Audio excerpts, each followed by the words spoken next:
I'm sick of journalists writing articles attacking the gaming industry, complaining about how women are depicted, how stories aren't inclusive enough, how game developers shouldn't create specific content. And I don't think that those articles are ever really going to stop, but it's always funny to call them out when I see them. And of course, with Horizon Forbidden West's release, some journalists have tried to find ways to attack it while others have praised it. And now Vanity Fair wrote a whole piece about Aloy and how she's breaking gender stereotypes.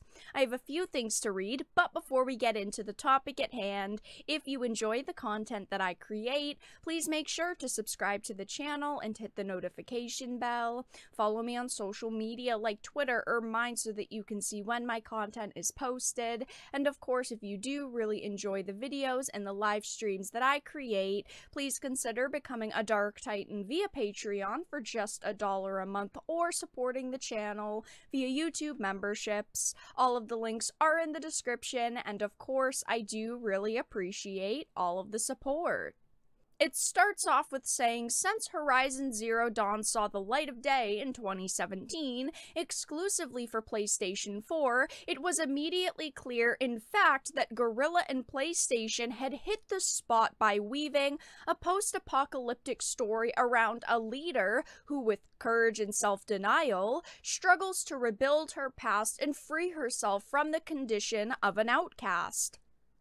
This is true. This was the story of Horizon Zero Dawn. Basically, you had this character, Aloy. She was an outcast. She didn't know why no one really liked her. She didn't know why she was so different. She was raised as a warrior. I mean, the first game, in my opinion, was pretty good. The pros definitely outweighed the cons. In the first game, you definitely had some of that strong woman power messaging. You had some moments that were a little bit iffy. But overall, the game was pretty good. The gameplay was really solid. It ran really well. Graphically, it was very pretty. It was very emotional a lot of the time, and it was a pretty decent game. But it says we are in 3039. Human civilization has almost disappeared. Hundreds of robots threaten the balance of a world, regress to a primitive stage, and the orphan Aloy grows up trying to save a humanity reduced to small disintegrated units, to crowds of people who would like to find the strength to fight them to regain control of a dying world.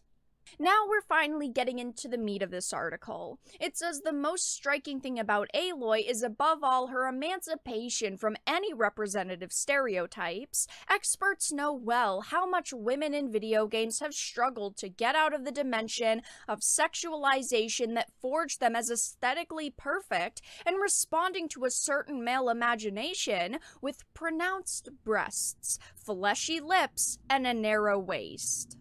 With her freckled cheeks and austere appearance, Aloy has managed to redeem an industry finally free from labels. She's neither a mother nor bride, nor co-primary nor helper, but a strong and courageous woman who, in a world where gender differences no longer exist, uses her weapons to discover herself by carrying all the weaknesses, the fear, and reservations that belong to the psychological complexity of mankind.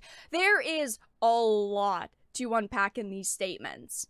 So first of all, they say Aloy has managed to redeem an industry finally free from labels. There is a small portion of people who say there's a problem with the way women in games look. And a major fact here is that a giant chunk of games released now don't have a set main character. You can customize your character and make them look the way you want. You can dress them the way you want. The only people giving the industry labels are the people complaining about the labels. They are literally sitting here saying, oh, people in the industry just sexualize women and are toxic and are bigots, yet they're literally labeling everyone these things. It's so backwards, but I don't think that Aloy is a bad character, but if you didn't like the strong independent woman dialogue from the first game, you definitely won't like the second game because they turn that dial to the max. I personally thought that the first game had dialogue that teetered on being too much, and at times I got sick of the strong chosen one woman discussion, but then the game would kind of balance itself out with some very meaningful, rich story, so I ended up being okay with the first game. And I've been live streaming a playthrough of the sequel, and the mechanics are good, graphically it's beautiful, the armor is nice, but the dialogue is so turned up and you're constantly getting slapped in the face with I'm a strong woman, I'm the chosen one, I only need myself. It's like Wonder Woman and Wonder Woman 1984. The first movie was good, and while the I'm a strong woman got a little intense sometimes, it was nothing compared to how terrible the second movie was. And I personally take a huge issue with what they said here. Experts know well how much women in games have struggled to get out of the dimension of sexualization. First of all, they don't say what women are saying this. I'm sure that they'd quote the Anita Sarkeesian and Zoe Quinns of the world, but they also say experts. They don't actually specify what experts, they don't share links to any studies, none of that. They're literally just saying what they want to say to push the narrative they want to push here, which is absolutely ridiculous. And to top it off, they say, oh, that a lot of female characters appeal to a certain male imagination. Pronounced breasts, fleshy lips, a narrow waist. What about all of the female characters that have been created that don't have any of these things? What about FemShep, for example? While yes, she has pronounced breasts because she's wearing armor, she's not some like sexual goddess, some image of absolute beauty. What about Senua from Senua's Sacrifice? Again, another female character that's not sexualized, that doesn't have fleshy lips, her breasts are not pronounced.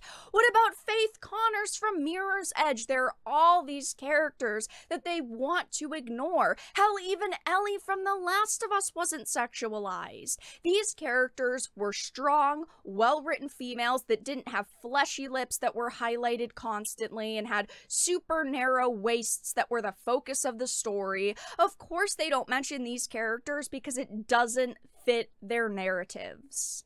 If they wanted to come out with an article saying, I thought the way they portrayed Aloy in this game was really good, I thought that the dialogue was good, I thought the way she acted was good, I thought the way she looked was good, that's fine. But to completely say, oh, she is now breaking stereotypes and creating this revolution around female characters is absolutely ridiculous. She's not the first female character in a video game, and she's definitely not going to be the last.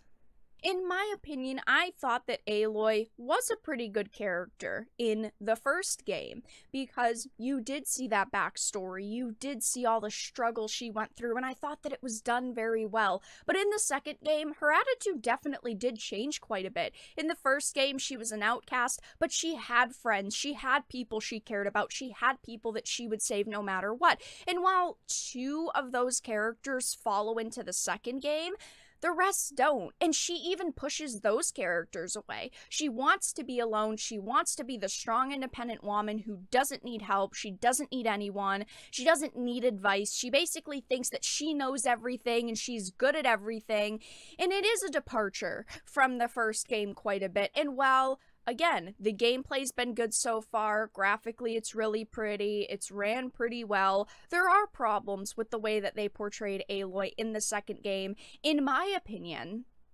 and I thought that they could have probably done a little bit better.